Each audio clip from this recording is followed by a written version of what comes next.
मैं सबसे पहले मीडिया का धन्यवाद करता हूं, क्योंकि मीडिया ही एक माध्यम है जिसके माध्यम से हम अपनी बात भी तो रखें। अगर हमारे ऊपर या हमारे समाज के ऊपर या किसी के ऊपर भी कोई आरोप लगाया जाएगा तो कोई माध्यम तो हो, हमारी बात भी तो सुने। मोदी जी की सरकार है और सरकार में सबके साथ सबके विकास का मोदी जी ने निमंत्रण दिया है। मैं एक बात कहना चाहता हूँ, हमारे भारत में 9 दर्शन हैं, न्याय दर्शन, वैशेषिक दर्शन, वेदांत दर्शन। 9 दर्शन क्यों हैं, एक क्यों नहीं है? हमारे एक ऋषि हुए भारतीय दर्शन के अंदर, मैं बता रहा हूँ आपको, क्योंकि ये बात पहुँचनी बहुत जरूरी है। यावत जीवत सुख जीवत ऋण कृत्वा कृत पीवते, खाओ पियो मौज करो, दुनिया में कोई ईश्वर नहीं है। ये बात भी हमारा भारतीय दर्शन कहता है। अब यहाँ पर जो सभा चल रही है वो जरूरी नहीं है कि वहाँ कोई धर्म परिवर्तन हो रहा है। भाई दार्शनिक विचार भी तो रखा जा सकता है। जीवन क्या है, मृत्यु क्या है, शराब पीनी है कि नहीं पीनी है, दार्शनिक विचार भी तो रखा जा सकता है। तो यहाँ पे जो सभा हो रही है, इस सभा का कोई भी धर्मांतरण से दूर दूर तक कोई लेना देना नहीं है। ये तो आप आरोप लगा रहे हैं, जैसे मोदी जी के ऊपर आरोप लगाती है सरकार, तो उसका फिर खंडन होता है, हम भी खंडन करते हैं। यहाँ पर बच्चे बैठे हैं, छोटे छोटे महिलाएं, स्त्री बैठी हुई हैं, और कार्यक्रम की पूरी परमिशन लेके, मुझे एक बात बताइए, परमिशन लेके कौन धर्मांतरण करता है? आप खुद बुद्धिमान लोग हैं, पढ़े लिखे लोग हैं, कौन परमिशन लेके धर्मांतरण करता है? बाकायदा परमिशन दी गई है, बाकायदा यहाँ पर जो बोर्ड लगे हैं बाहर लिखा है कि ये सभा विशेष रूप से मसीहों के लिए है। अब इतनी बड़ी भीड़ में अगर कोई पीछे आके बैठता तो उससे भाई तो उसकी गलती है। क्यों आए?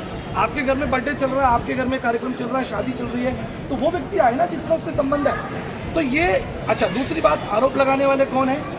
आरोप कोई आईजी लगाए, डीआईजी लगाए, कमिश्नर लगाए, डीएम लगाए तो हम भी माने। आरोप लगाने वाले कौन है? क्या उनका सरकार में कोई पद है? क्या उनकी कोई भूमिका है? क्या कोई मीडिया से है? आप आइए, मंच पर बात कीजिए, हम बिल्कुल रूप से स्वतंत्र हैं। भारत देश जो है वो कॉन्स्टिट्यूशन से चलता है, और मैं इस चीज़ के लिए मोदी साहब का और सरकार का, हम तो कहते हैं, हमने तो नारे लगाए, मोदी जी की जय जयकार, भारत देश की जय जयकार, हमने तो नारे लगाए, हमने तो अच्छे नारे लगाए, मोदी जी को ध्यान में रखते हुए नारे लगाए।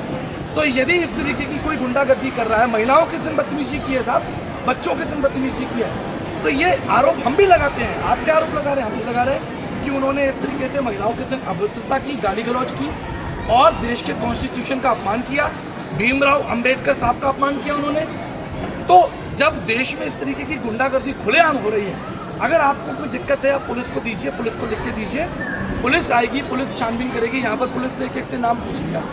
यहाँ पर जितने भी लोग आए हैं, वो दूसरी महत्वपूर्ण बात मैं आपको बता दूँ, क्या ईसाइयों ने ठेकेदारी लग रखी है? भाई मसीह जो है वो तो एक तत्व है, दर्शन है। मसीह दर्शन पूरी दुनिया उसे मानती है। अभी तो मोदी जी भी 25 दिसंबर को गए थे, मोदी जी भी 25 दिसंबर को क्रिसमस में गए थे, तो क्या वो ईसाई बन गए? भाई एक दूसरे से सौहार्द है, ईद है, होली है, दिवाली है, करवा चौथ है, सब एक दूसरे से मिलेंगे, एक दूसरे के साथ संगति करेंगे। फिलहाल इस मीटिंग में केवल मसीह समाज के लोगों को निमंत्रण दिया गया था। बोलिए। आपको बोला कि अभी यहाँ महिलाओं के साथ अभद्र व्यवहार किया, गाली गलौज की उन्होंने, गंदी गंदी गालियाँ की। देखिए, हम तो पुलिस का बहुत धन्यवाद करते हैं। यहाँ पर जो मैडम आई थी वो तो इतनी अच्छी थी, वो कहती है मैं तो खुद क्रिश्चियन स्कूल में पढ़ी हूँ, लेकिन ऐसी कोई बात नहीं है। मुझे मालूम है यहाँ पर जो बात हो रही है वो जोर जबरदस्ती की हो रही है। पुलिस प्रशासन पर हमको पूरा विश्वास है, हमको विश्वास है। क्यों शिकायत करेंगे क्या? बिल्कुल करनी चाहिए। अगर इस तरीके की बात होगी, वो शिकायत करेंगे तो हमारे लोग भी शिकायत करेंगे।